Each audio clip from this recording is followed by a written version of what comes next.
Welcome to Talaterra, a podcast about freelance educators working in natural resource fields and environmental education. Who are these educators? What do they do? Join me, and let's find out together. This is your host, Tanya Marion.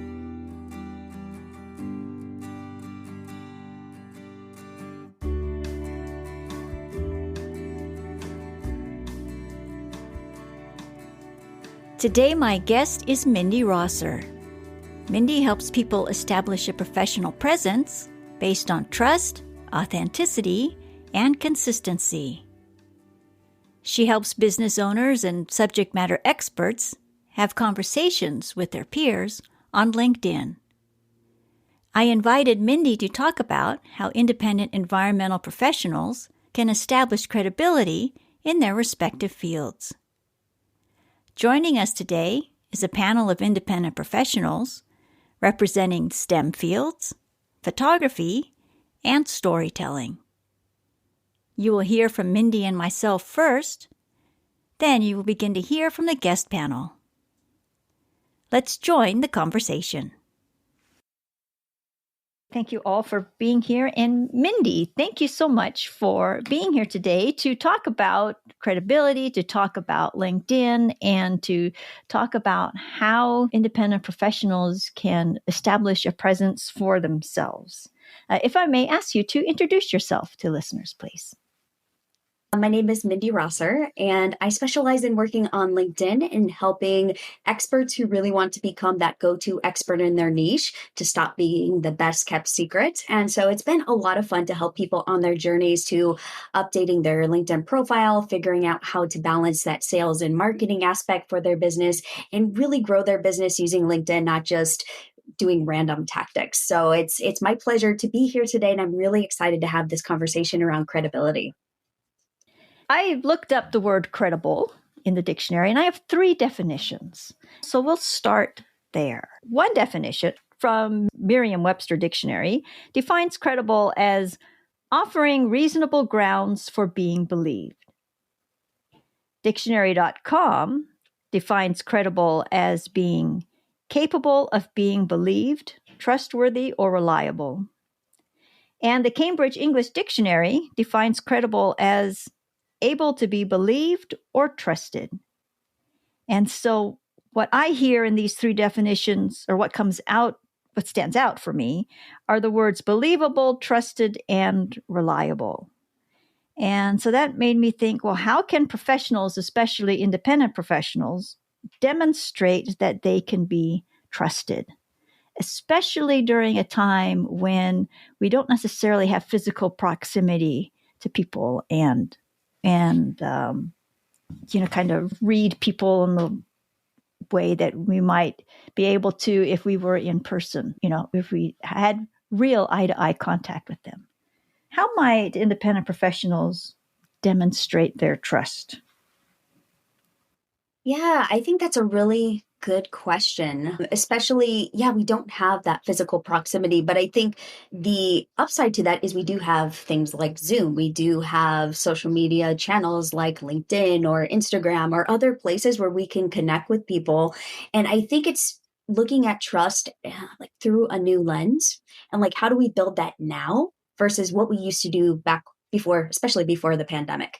It is really shifted. I think even over the last decade, just with remote work becoming so prominent, more of us wanting to be independent professionals and really start our own businesses. It's like, well, how do we connect? We don't go to a workplace, so we kind of have to create, I think, our own communities and our own ways of connecting to build that trust. And it does require, I think, a little bit more of a proactive approach. Like we actually have to pay a little more attention to our personal brands. We actually do have to engage on social media, even if we never did before.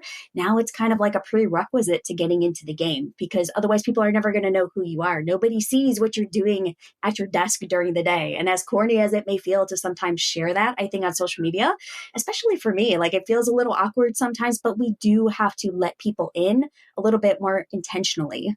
than we did before. People used to just kind of see us working at our station. We'd get on podiums at local events, with other people getting together. And now we're not doing that. So I think it's like, how do we build that trust, and what does that look like? And I think it's really telling a story too. I think it's really like, okay, how do we tell our story in a way that is accurate, that also makes sense, that communicates that trust, that shares what people need to know without oversharing, or getting too personal. I think there's just a lot that goes into it. And I think some people are thriving, I think, in this environment where it's, oh yeah, I finally, especially, I don't know, I'm an introvert. So for me, this is great. I'm like, I can build trust without going to an event, So for me, I think it's fantastic in that way. But I think the downside is I do miss that in-person connection. I do miss like those, sitting around a table and just having a good conversation or a good meal with people that are like-minded. And so it's creating that trust in a different way. I think we have to think broader and think about how we can reinvent that process. And I'm curious to hear what everyone else has like experience in that domain as well. But it's just a really interesting and fascinating. It's fascinating to watch, I think, through an objective lens, just watching how people are adapting. But I also think it's interesting to watch and participate in as, an independent professional. I'm like, okay, let's figure this out and let's see what's working and how we can do this in a better way. What I miss is the really small things, the small gestures that you can exchange with the person next, like sharing a piece of chocolate or something, or a glance or a smile, or, just stuff like that, like around the conference table or wherever. All that says a lot, speaks a lot, and helps build a relationship. And anything that we do online, as comfortable and as casual as we've all become with it and definitely gotten used to it, there's still this intentional, but this planned, staged kind of element to it. It has to go a particular way within a particular time frame, right? Yeah, I do. I think that can be tricky because sometimes we do miss that casual element and that natural feel to it. On social media, it can feel very contrived in some ways, or like, you're trying a little too hard, or like, do we really need to see a selfie of you doing every aspect of your day? I think some people take it in different directions. And so I think it's trying to figure out what is that balance and how does that contribute to business? How does that contribute to the trust? How does that contribute to credibility? And what is that happy place, I think, for you in feeling comfortable? Because you also have to feel comfortable if you're doing, crazy TikToks or, like Instagram reels all the time, but that's really not who you are. And that really doesn't serve your brand. And so I think we feel under this pressure to perform in a certain way.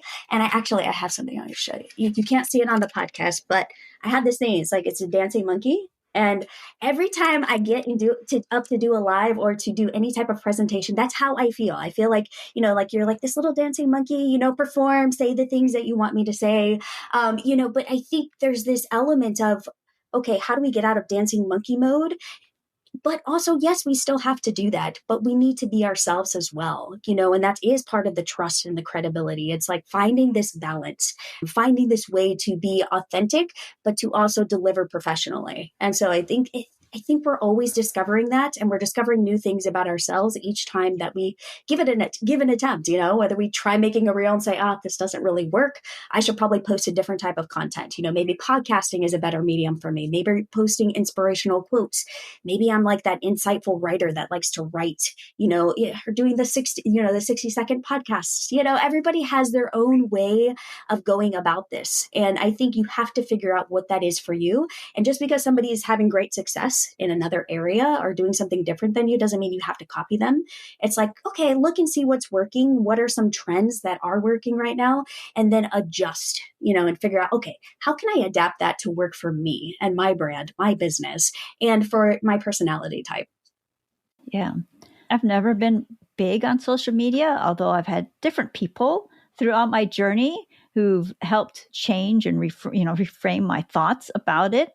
And it was you, Mindy, who really turned me around about LinkedIn and made it really feel like a warmer place than it has been, because I would just feel like it's just a different version of Facebook. What's really there? As I go along through the work that I do, especially now, relationship building is and partnership building is more and more important. But now with all this distance, I've been thinking more of how do we accomplish that? And then seems to me then LinkedIn would be a better place, at least for me and my thinking, than say maybe a TikTok or something where there's, like, as you said, there's like dancing environmental educators or stuff like that, doing goofy, fun little things. Yeah, So, I think it's finding the right channel. I really think I think everybody's different, but I've definitely found LinkedIn to be such a great place for connecting because we are in our professional mindset when we're on LinkedIn. And I think that's a big key takeaway for a lot of us that are, yes, we are trying to be everywhere in a sense. We want to be at least a little bit present on these other channels because people are probably going to find us and then hop over to LinkedIn if they want to have a real conversation. But I think treating LinkedIn as like the hub and then, repurposing elsewhere. So it really just depends on your audience too. Like, how are you going to connect with them? When they're connecting with you, if they're in that professional headspace, especially in the B2B space, or professionals connecting with professionals as experts. And then that's what we're trying to do. We're trying to connect with other experts and other professionals. LinkedIn is really the best platform that I've found to do that. And in a way, when people, they're not in that entertaining mode. Like when I go to Instagram or TikTok, I'm like, I want to be entertained. That's why I'm there. And if I see something professional pop across, I'm kind of like, okay, interesting. I want to be inspired. So I do appreciate like inspirational stuff on those channels. But I think when I want to engage, when I really want to be in that professional headspace and like, give me something juicy that I can apply to my business, I like finding that on LinkedIn. I feel like the platform, it just creates that environment. And there's something to be said, especially now because we can't go into these different environments with other experts in our space. We can't go to a physical location most of the time and have these conversations. So we have to go with what we can online. And so LinkedIn, you can create that space. You can create that space in your newsfeed just by the types of people that you connect with, the types of people that you follow, the content that you engage with. It's like you have your own little space that's right there that as soon as you log in, you can start engaging with the people who matter to you. And I think that is very, very powerful and often underestimated. Yes, I'm convinced of that now. Thank you. Where I was not so convinced before, because really I've been on LinkedIn since 2009, and it's only been during this, recent times that I've really put some energy into it or put some thought into it, gave it more attention.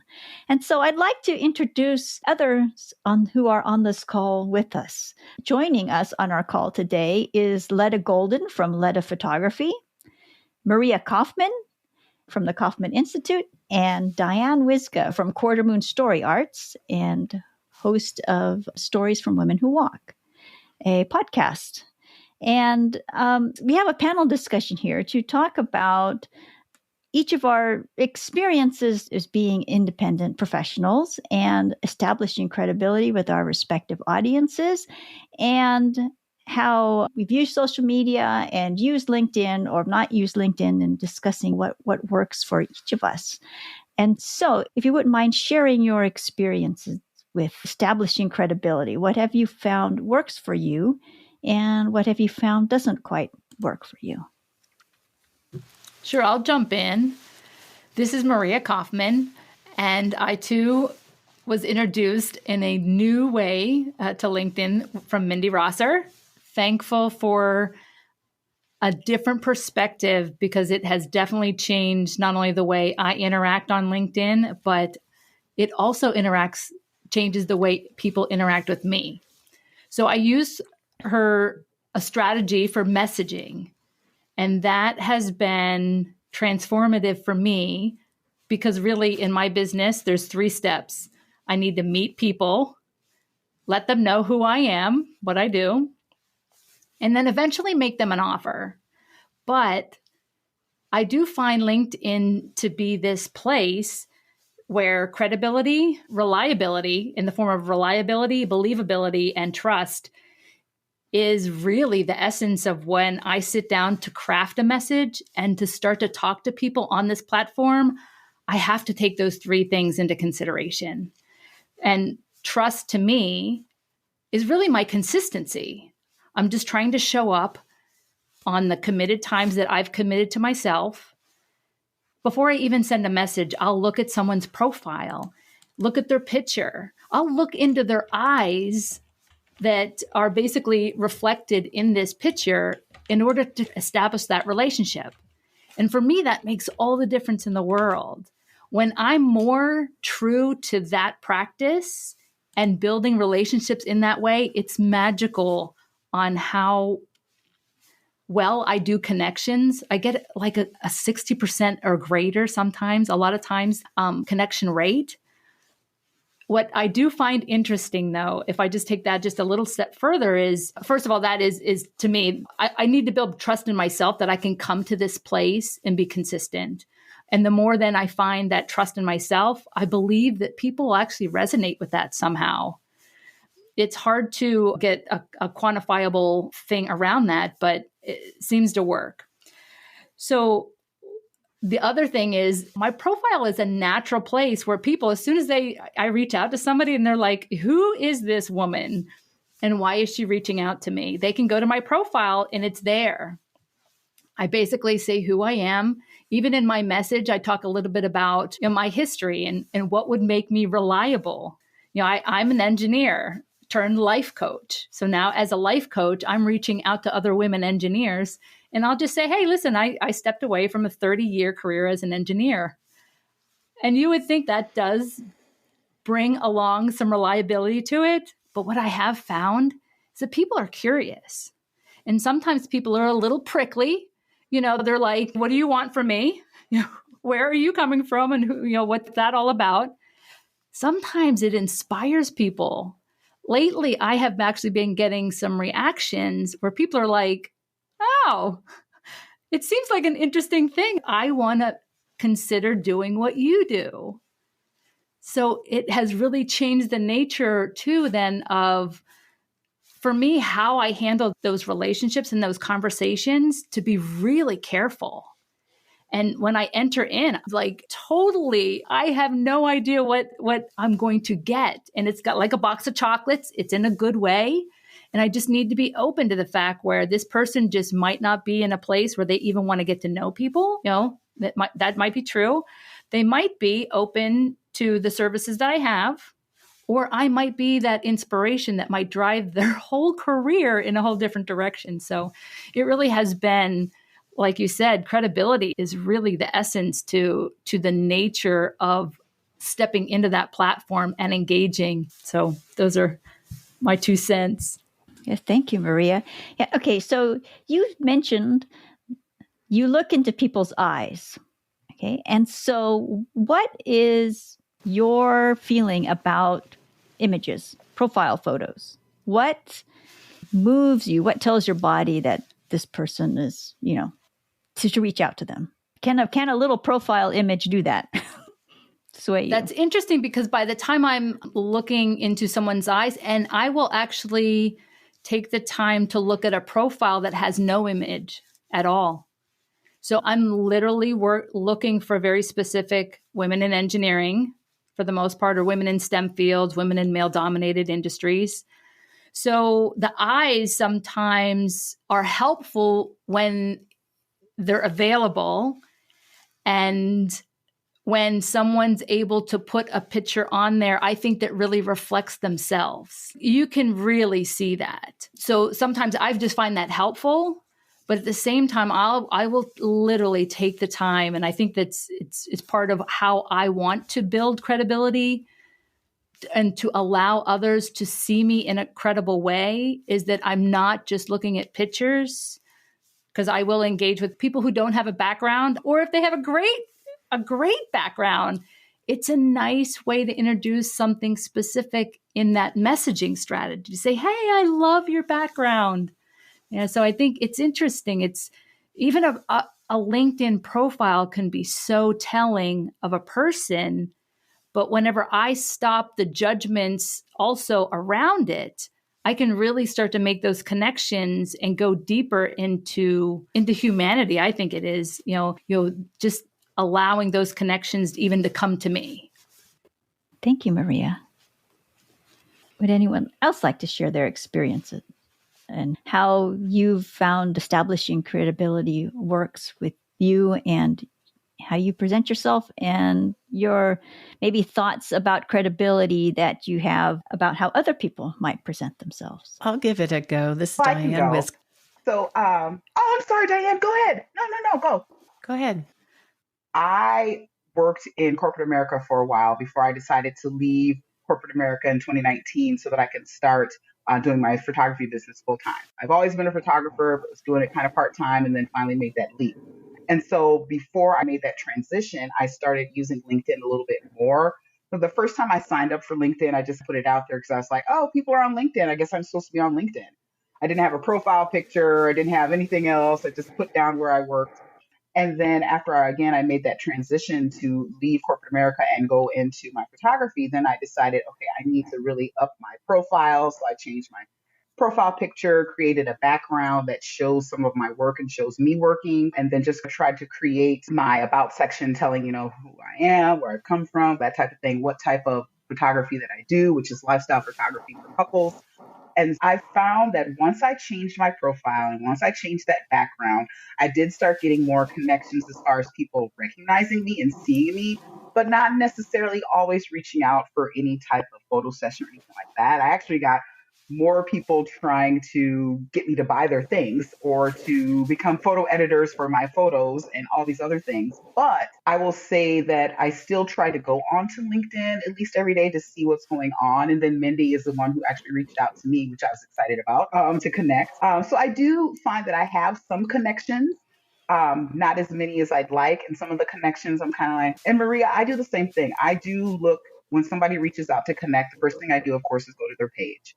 And then I, look and read and see what they're about and that type of thing. And I also look at their photo. I am guilty of not connecting with people that don't have a photo up there. I always feel like they are hiding something or that they're a bot.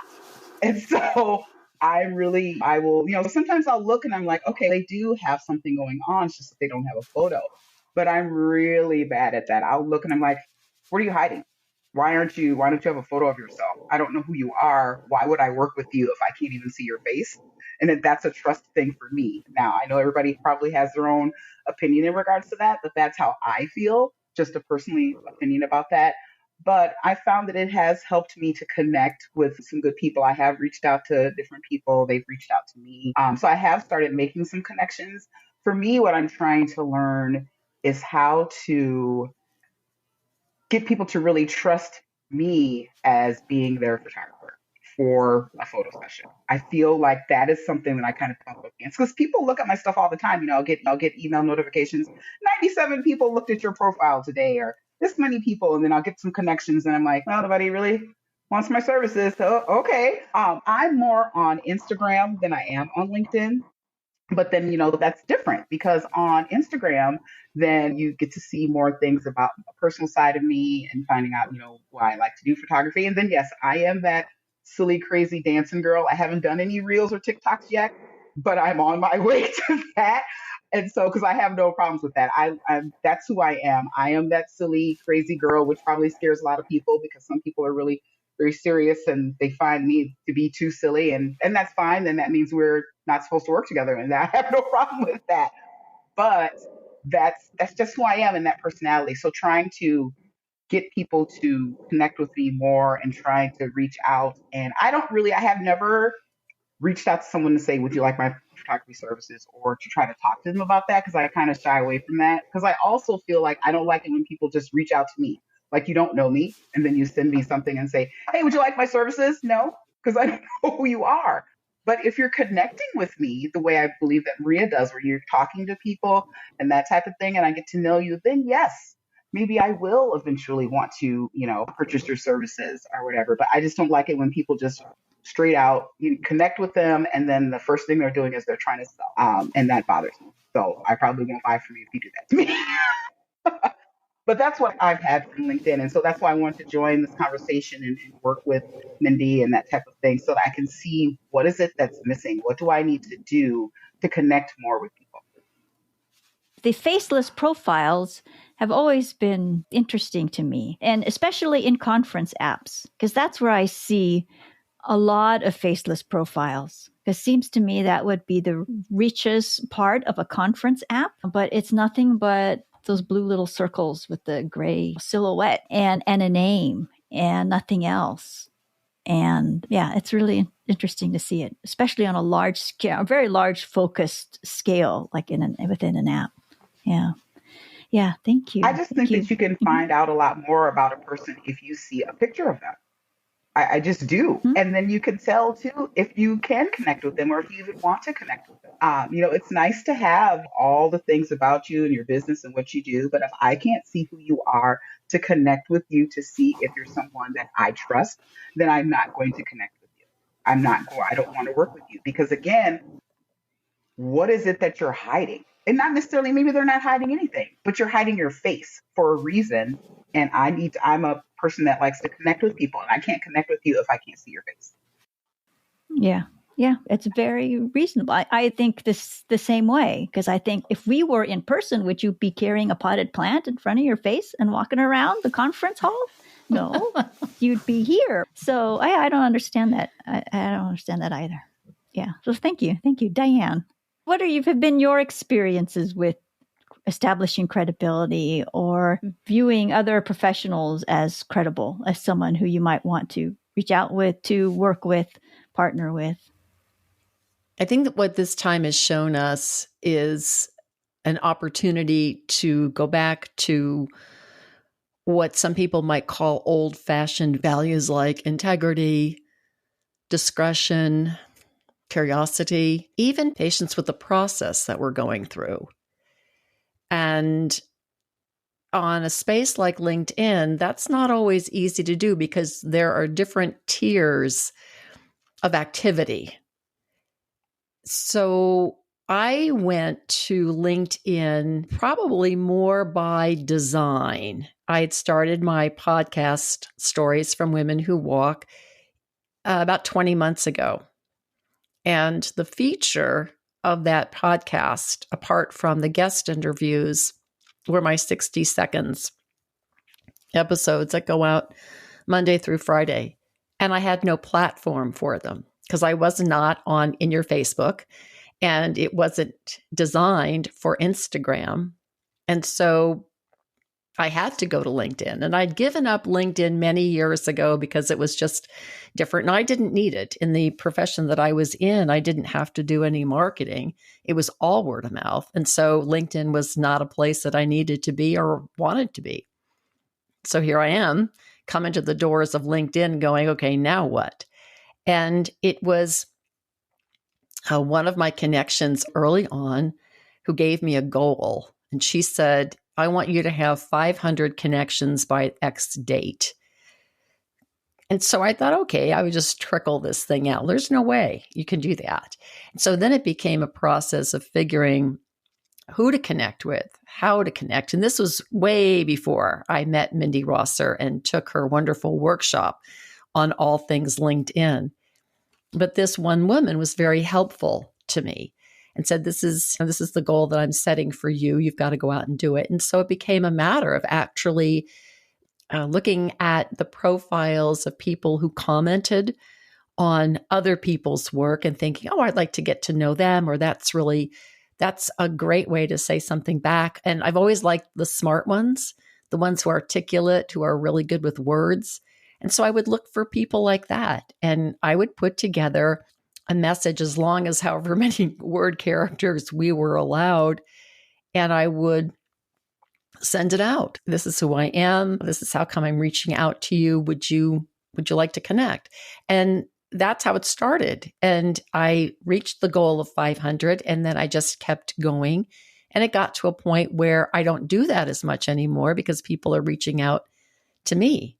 So I felt like that was the beginning of figuring out the way inside this platform and finding the people that I aligned with more than others. And so seeking their work out in their posts every day. And so it's been a gradual process. It's like being the new kid in school, getting to know who your classmates are, who's on the sport team, if you're going to be there. It's having patience with the process. I think that's really important. And in the process of doing this, getting the 60 seconds out on LinkedIn, I found that people were reaching out to me to remark on that or to comment on that. And as a result of all of that, I've collaborated with people. I've done holiday programs. I've been a guest on podcasts. I've found guests. I think all of my guests have come from LinkedIn.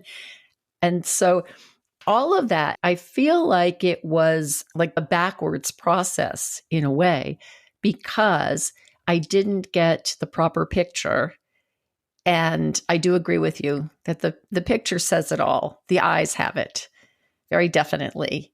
You can tell something about the character of the person from the type of the photograph that they chose, and also whether they're looking at you. So I got that up, but it was when I took Mindy's course that I realized the gravitas of your whole profile.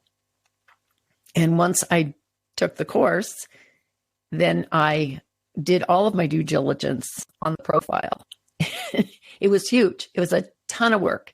It was just absolutely a ton of work to do all the things that I had to do to get the about and the message and the features and the publications and the who am I, where am I from. But the very good part of that was, as you go through the process, you have to clarify for yourself, what's it for, who's it for, and how come it matters. Really, really worth it. And because I did that, then I can turn it around to the website, which is being reconfigured. And now there will be consistency between the website, between the LinkedIn profile. And that, to me, is what trusted and reliable also embraces, is the consistency. I have my 60 seconds published at 3 a.m. Pacific time. So 3 a.m. Los Angeles time every single day. And I was late with yesterday's, with Mondays, because of the holidays.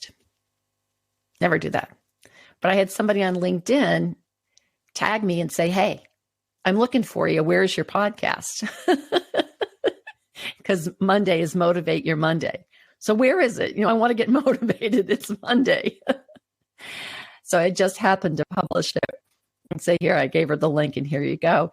But when something like that happens, you realize that even though you're not getting, 20,000 comments and likes on everything, that's not so important, really, that people are seeing it, that the views are important, that people are seeing it, that the word is getting out there. And that, to me, is one of the big messages of LinkedIn, that if you're going to play on this platform, do it on a regular basis so that you are greeting people on a regular basis and people see your work on a regular basis. So I think that consistency goes all the way back to your question earlier, Tanya, about what is trusted and reliable.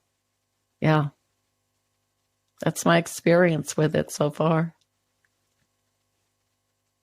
Mindy, what do you find people do wrong on LinkedIn? Not do wrong, but where do you think they fall short when it comes to this platform, which really has a whole different set of rules and parameters than other social media?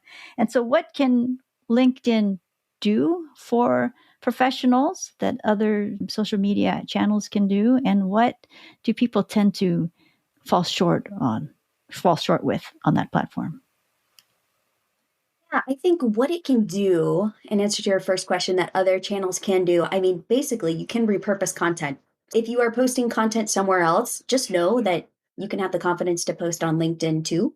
So I think for a lot of people, the best first step that you can do is if you're posting anywhere else, I don't care if it's a blog, I don't care if it's a podcast or on Instagram, you can start posting and repurposing that content to LinkedIn. And I feel like that's a really good place to start if you're feeling like a little less confident, like, oh, I don't know what to post. Just repurpose as best you can. Don't copy and paste because you don't want those funky little line breaks. Like when you copy an Instagram post over to LinkedIn, you can tell. So just make sure you kind of look at the formatting, try to match the formatting to what else you're seeing in your LinkedIn newsfeed, but go ahead and repurpose that content.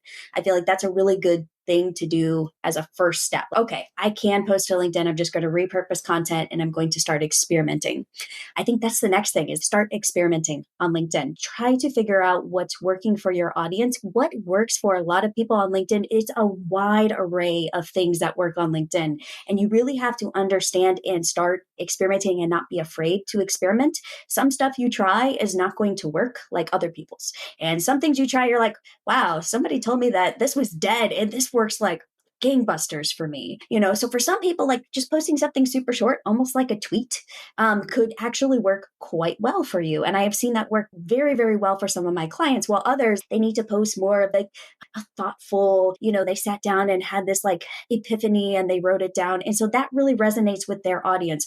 Others, images. Especially if you are in photography or that your business is very image based, images can work really well. And even though we've been told like, be careful, it shouldn't be too casual on LinkedIn, it depends. It all depends. And you really do have to experiment to see what works. But for some people, those photographs, those images, if you are trying to build like a personal brand and really try to connect with people, I think like a theme that's come up is like the eyes. Today is like the eyes. Like, how are we connecting people with our eyes? Are we showing them our faces? Are we showing them us in action? Like, what is our face telling people? Because that is a way that we can like instantly build trust or break it, one or the other, and I think if we are not afraid, I think that's a key on LinkedIn. Don't be afraid to try. Don't be afraid to show yourself in action. Don't be afraid to show yourself at work, helping people, like whatever that looks like for your business, you have to show up. And you can't just hide. I think you also can't just hide behind one photograph. Like you need to show yourself in multiple ways. I think people need to see that just because you have, I guess one of the mistakes people make a lot is they get like this beautiful, like it's a beautiful image of them like they're dressed up and their hair is perfect. Their eyes, they look beautiful. And like, or handsome, whichever gender you are. And I think those are great, but you have to show other pictures too, like you really getting in the trenches and not looking your best. It's like people want to see all of it. And even on LinkedIn, like you don't have to look like you're in your professional gear on LinkedIn all the time. I think figure out what your personal brand is and then show lots of variations of what that looks like, because that starts to build that trust. It's, oh, you're like me. Oh, you have days like this too. Or, oh, that's who your family is. I don't think you should turn it into like an Instagram feed or like a Facebook feed. You don't want it to look like personal Facebook. That's a big no cat photos, nothing too casual. But I think showing little hints, of your life on LinkedIn is actually a very good strategy when done tastefully. So I think just think about your audience. How do they like to connect? Think about yourself. When you find somebody that you start like following, I would pay attention to your process when you start following somebody that you're interested in or that you see as like an influencer. You're like, oh, I want to learn from this person. Look at what they're posting and try to like reverse engineer that. Like, okay, what actually, just like sit there for 60 seconds and think what actually pulled me in? Okay, what was the initial post that pulled me in? Or maybe I've seen their post repeatedly. Maybe they post a lot. Maybe they don't post a lot, but they post high quality stuff. I think just pause for 60 seconds and think about that and then think, I wonder if this could work for me. How could I do something similar? Because what is attracting you and pulling you in and helping build that credibility for you is likely what is going to attract your audience and your people to you. And when I started doing that, I noticed a huge shift, I think, in how I approached LinkedIn and how I approached just marketing in general. Like instead of like, oh, I have to post today. What am I going to post? Let me dig up something from the archives. I got to write a blog. I had this feeling of, I got to do it. I'm doing it for all my clients. I should do it for myself. But when I switched it and I flipped it and I started thinking, what would excite people today? What would inspire them today? What pulls me in? There are a few influencers that I really like. And so I pay attention to how they use words, how they use their body language, how they connect from a distance because we can't meet them in person. So we can't pick up on all those cues. And I started like figuring out how I could use that for myself. And I feel like the people that do that really well are able to always have a full pipeline. It's like they never are worried about like that next gig. They don't have that feeling of desperation that comes across, because that will come across in your marketing if you're feeling a little too salesy. And I feel like they do LinkedIn quite well. and tastefully, but it looks different. Like, just realize that LinkedIn comes in all varieties. Some people are posting like multiple times a day. Others, it's like once a week. Some people, it's like once a month, but they post an excellent newsletter. And so you're like waiting for that next newsletter to drop. So figure out what is going to work for you, for your business, and for your people. And then just take one baby step towards it. Don't feel like you have to like reinvent everything right away. Like, okay, what's the one little tiny step that I could take that would take me maybe 30 minutes, 30 minutes to make progress on that? So how did you come to become the LinkedIn strategist that you are? I mean, did you start off doing LinkedIn, or did you come to this from a different field? I came to it from a different field. Like, I actually got really interested in LinkedIn. Little over a decade ago, I was working at a marketing agency, and I got kind of pulled into the social media side of things on one of the teams there. And I really enjoyed it. And I'm like, wow, we're like at the very beginning phases of this whole social media thing. But it was a little bit more focused on Facebook. So I'm like, I really want to get involved in LinkedIn. But I actually came at it from a different perspective, because I'm like, I want to find a different job that will actually allow me that space that I felt that I needed at the time for my career to progress. So I actually did a job a day challenge using LinkedIn. So what I did was I updated my LinkedIn profile. And back then it wasn't like it is now, where people got spammed all the time. So I would apply for a job a day every morning before work.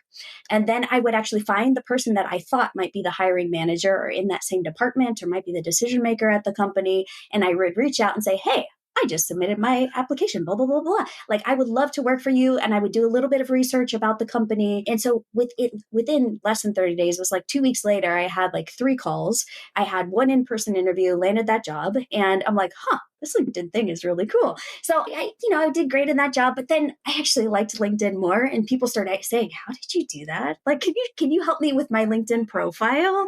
I started getting all these questions about like LinkedIn. And so that definitely pulled me in that direction. Like, you know what? I really just want to do LinkedIn more full time. So I got a couple gigs, I think just freelancing on the side, just to test it out and see. I did other social media platforms at the time, but LinkedIn kept like calling my name and pulling me. There was something about the platform. I'm like, everybody and their brother is like a Facebook expert, especially at the time. And I'm like, LinkedIn, I feel like though has that staying power. There was something that I recognized in that. And then the professionalism to it, like the B2B aspect was like very, very interesting to me.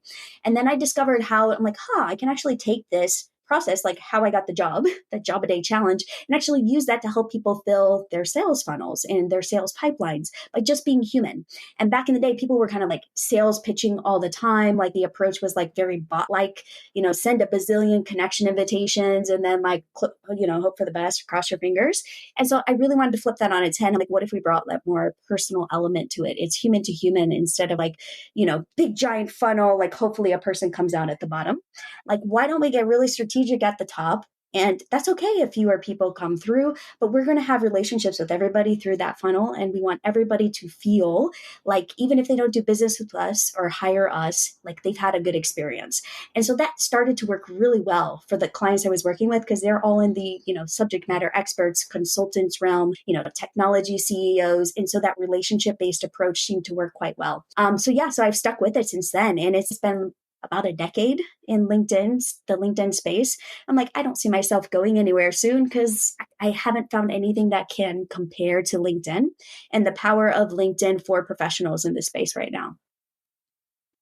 So from what I've been hearing, of course, is that when building credibility, especially at a distance, being present is very important. And being present in terms of your photo, really people see what you do and who you are, and consistency, having a consistent presence, and also being engaged with people who reach out to you, and being posting regularly, but also engaging in terms of how you respond to people through comments and all that.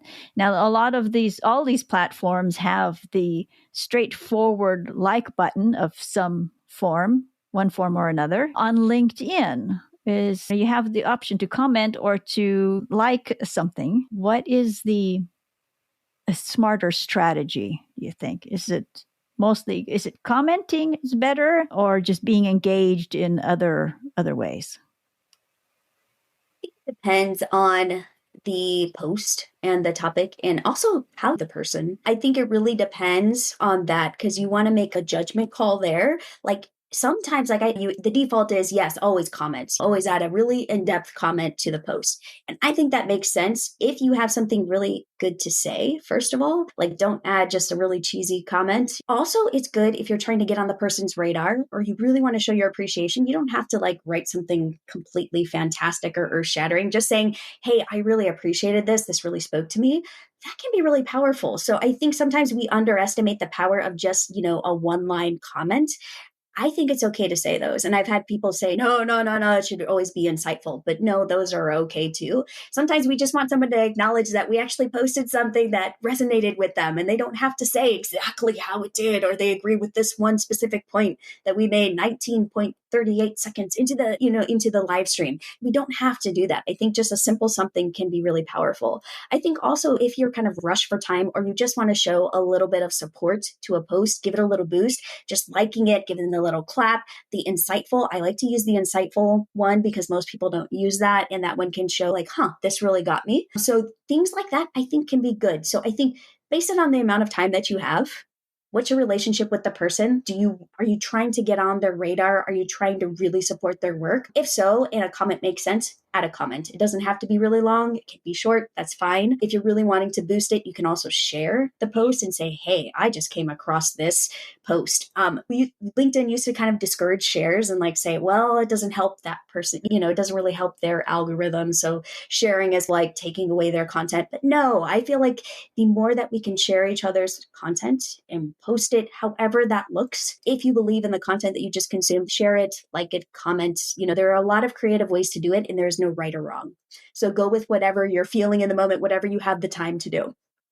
Sharing is, for me anyway, sharing is that it's that human element that we don't have because we don't sit next to someone. But the things that I have shared are people who I haven't seen in person in a very long time and rarely cross paths with them, but they've posted something or shared something, then I've turned around and shared what they shared. And I think just the act of sharing, there's a lot of unspoken support there, depending on the person, right? A lot that's unspoken. Yeah, a share is very, very powerful. I think to the recipient, whoever's content you shared, when they see that, it's very powerful and it has a different impact on them. Like pay attention, like if somebody shares your work, you're like, they shared. It wasn't just a comment, like they actually wanted it to appear on their profile in that activity section.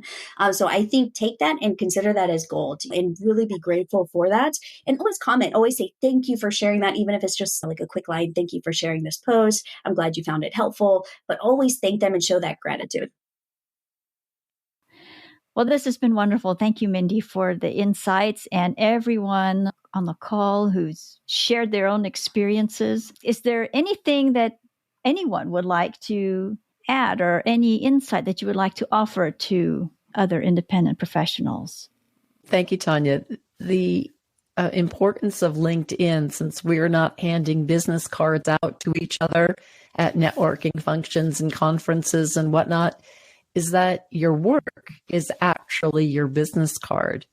And if people see that the work that you're doing is consistent and reliable and trustworthy, and it speaks to the areas where you have experience and expertise and skills and time invested, then that has now become your functional business card.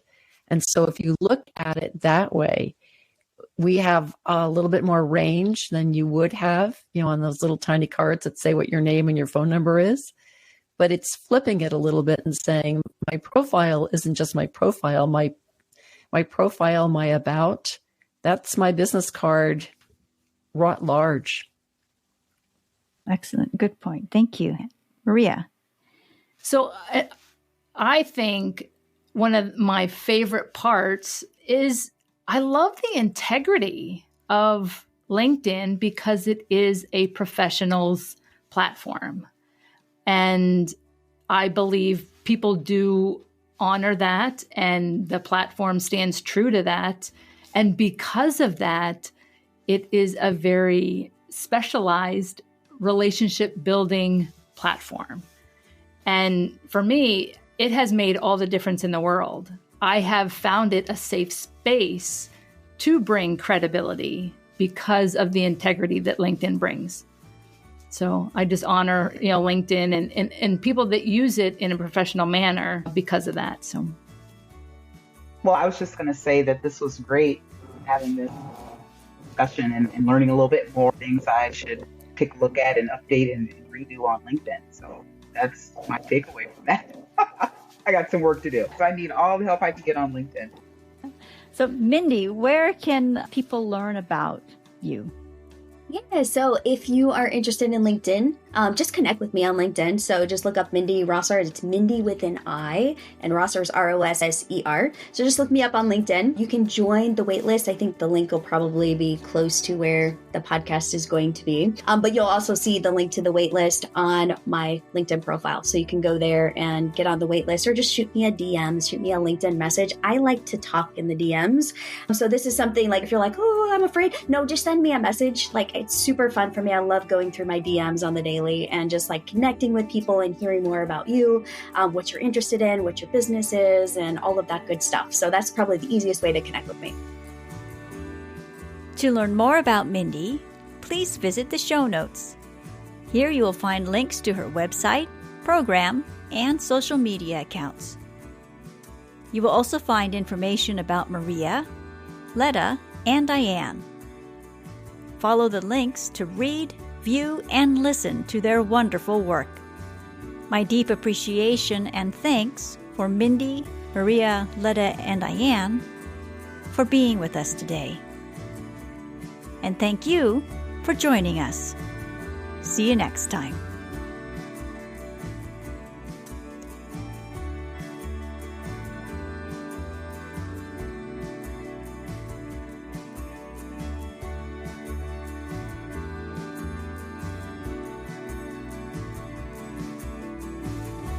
Talaterra is a podcast for and about independent educators working in natural resource fields and environmental education. If you enjoyed this episode, please share it with friends and colleagues. Thank you so much for joining us today. This is Tanya Marion.